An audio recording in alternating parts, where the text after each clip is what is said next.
2008 से लेकर 13 तक जब प्रैक्टिकली बंदूकों के साए में हमने उम्र गुजारी है, ये हमारे लिए पहली दफा नहीं है। डरने वाले तो हम होते तो मेरा ख्याल है कि फिर आज इधर न बैठे होते। मैं इन्हीं इल्जामात के तहत मरियम नवाज पे मुकदमा भी दायर कर रहा हूँ। पर्चा तो FIA ने करना ही नहीं है, तो लिहाजा मैं जाऊँगा 22A में और इस मैटर को मैं सुप्रीम कोर्ट तक ले जाऊँगा। मेरे भाई ये चक्कर ही सारा फॉर्म 47 का है।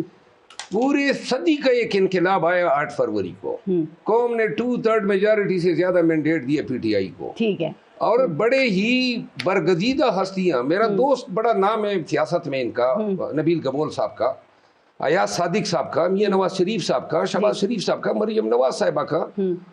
और अगर ऐसे लोगों से हम ये तवक्को रखें कि वो फॉर्म 47 पे आके हलफ उठा के वज़ीर आज़म वज़ीर आला बन जाए, तो फिर अखलाकियात की बातें हमें करनी नहीं। और हम आपसे ये तवक्को रखें कि आपने बगैर सबूत के मरियम नवाज के ऊपर इतना बड़ा इल्जाम लगा दिया, जिसपे बैरिस्टर अकील मलिक जो हैं उन्होंने FIA में दरखास्त दे दी और FIA ने कहा है आपने कल जाना है सबूतों के साथ। तैयार हैं आप? मैं, अगर आप नबील अपना मलिक साहब इजाजत देते हैं तो मैं अभी सुनाता हूँ जो कॉन्ट्रैक्ट जिसको उन्होंने दिया, वो कॉन्ट्रैक्टर अभी अगर आप सुनना चाहते हैं तो मैं सुना देता हूँ। बता देना आप।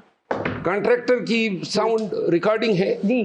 वो और जो कॉन्ट्रैक्ट दे रहा है वो इंडियन, अच्छा, वो आगे से पैसों की बात करता है।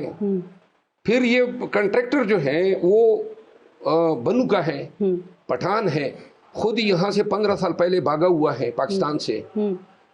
उस कॉन्ट्रैक्टर ने $1 लाख वसूल किए जिंदाल के लोगों से। ये कोई हम मजाक कर रहे हैं? ये आप सबूत लेके कल FIA में जाएंगे? कल आपको बुलाया हुआ है 18 तारीख को। जाऊंगा और मैं ये पूरी कौम के साथ शेयर करूंगा ताकि ये लोग ये मखरू चेहरे देख लें कि सियासत में ये अब इस गिरावट पे आ गए हैं कि कॉन्ट्रैक्ट दे रहे हैं लोगों के कत्ल करने के। और ये मैं ये सारे पार्लियामेंटेरियन और MNAs PTI के, ये सब इन्होंने शवाहिद को देखा और ये शवाहिद मेरे पास बन के MNA के थ्रू आए, उन्होंने ये शवाहिद मुझे दिए और वो भी मेरे साथ कल FIA में जा रहा है। अच्छा। ताकि हम FIA को बताएं। इसमें 4 साउंड क्लिप्स हैं और 4 साउंड क्लिप से जो नतीजा होता है, मरियम नवाज का नाम लिया जाता है उसमें कि ये जनाब अली। और फिर दूसरी बात, जो शख्स वो कॉन्ट्रैक्ट किलर है, ठीक, और उसी ने शूटर को काम हवाले किया है। चले। बात ये है कि ये कॉन्ट्रैक्ट दे मारे कुछ भी करें, लेकिन सिर्फ एक बात है, उनका ख्याल था अगर ये चीजें हम तक न पहुंची क्यों, वो भी इसमें है। तो कल जा रहे हैं ना आप सबूत लेके? नहीं, वो सब FIA माना नहीं रखता है। FIA क्या चीज है? अकील मलिक माना तो ये रखता है कि ये चीज तश तश बाम हुई है।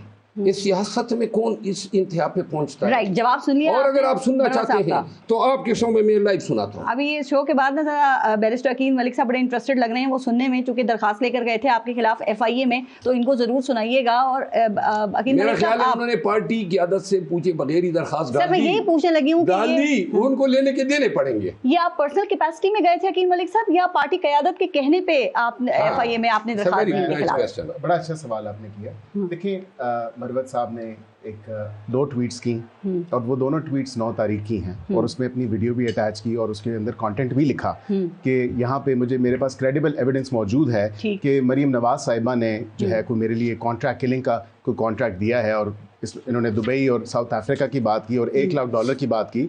और उन्होंने बात की कि मुझे हाउस के एक मेंबर ने जो MNA हैं उसने ये शवाहिद प्रोवाइड किए और दूसरे मेंबर जो उमर यूब साहब हैं उनसे मैंने ये डिस्कस किया और बाकी मेंबरान से भी डिस्कस किया। ये चीज़ इनकी ट्वीट में वाज़े तौर पे नज़र आ रही है और ये कहते भी हैं और मानते भी हैं। मैंने उसके बाद ये अपनी ट्वीट में लिखते हैं कि जी मुझे FIA बुलाए, मैं तमाम तर सबूतों के साथ जाऊंगा।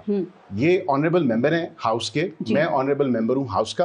ऑनरेबल मेंबर कोई भी हो हाउस का, और किसी भी सियासी लीडर या किसी भी सियासी जमात के ऊपर अगर ऐसी कोई एलिगेशन लगती है तो मैं समझता हूँ, क्योंकि ये ऑनरेबल हाउस और अहाता पार्लियामेंट के अंदर जो है ये एलिगेशन लगी है और यही प्रेस कॉन्फ्रेंस उन्होंने वहां पे की थी, तो इसका दूध का दूध और पानी का पानी होना चाहिए। ये अगर कहते हैं कि क्रेडिबल एविडेंस मौजूद है तो वो अथॉरिटीज के पास लेके जाएं। मैंने तो मेरे ख्याल से इनको फेवर किया है कि FIA में दरखास्त दे के मैं सर एक सेकंड मैं आ रहा हूँ, उसी पे ही आ रहा हूँ। मैंने आपके बारे में नहीं बोला, आप प्लीज اس پہ یہ کہتے ہیں کریڈیبل ایویڈنس موجود ہے. اب وہ کریڈیبل ایویڈنس موجود اگر ہے تو یہ ایف آئی اے کے, میں نے تو ان کو فیور کیا ایف آئی اے میں درخواست دے کے, اور میں پرسنل کیپیسٹی میں گیا ہوں, مجھے کوئی قیادت نے نہیں کہا کہ آپ جائیں. میں کوئی بھی آنریبل ممبر اگر ہاؤس کا ہوگا اور وہ کسی سیاسی لیڈر کے اوپر, کسی سیاسی جماعت کے لیڈر کے اوپر اگر ایسی ایلیگیشن لگائے گا, ایسا الزام لگائے گا, تو سبسٹینشیٹ بھی کرنا چاہیے, اپنے جو اس نے الزام لگایا اس کو پروف بھی کرنا چاہیے. اچھا سر, میں ابھی ایک چیز میں ایڈ بھی کر دوں, میں انہی الزامات کے تحت مریم نواز پہ مقدمہ بھی دائر کر رہا ہوں. میں کل ایف آئی اے میں باقاعدہ اس کے خلاف ایف آئی آر کی درخواست دے رہا ہوں, اور میں مشکور ہوں ان کا کہ انہوں نے میرا کام کر دیا, اور اس کے بعد پرچہ تو ایف آئی اے نے کرنا ہی نہیں ہے, تو لہٰذا میں جاؤں گا 22A میں, اور اس میٹر کو میں سپریم کورٹ تک لے جاؤں گا, نمبر 1. نمبر 2 بات یہ ہے کہ ڈرنے والے تو ہم ہوتے تو میرا خیال ہے کہ پھر آج ادھر نہ بیٹھے ہوتے. ڈر, خوف, زندگی سے ڈرانا, ایسے بہت سی اگر صعوبتیں میں نے بتا دی کہ کن کن مشکلات سے ہم گزرے ہیں کے پی میں, اور 2008 سے لے کر 13 تک جب پریکٹیکلی بندوقوں کے سائے میں ہم نے عمر گزاری ہے. یہ ہمارے لیے پہلی دفعہ نہیں ہے.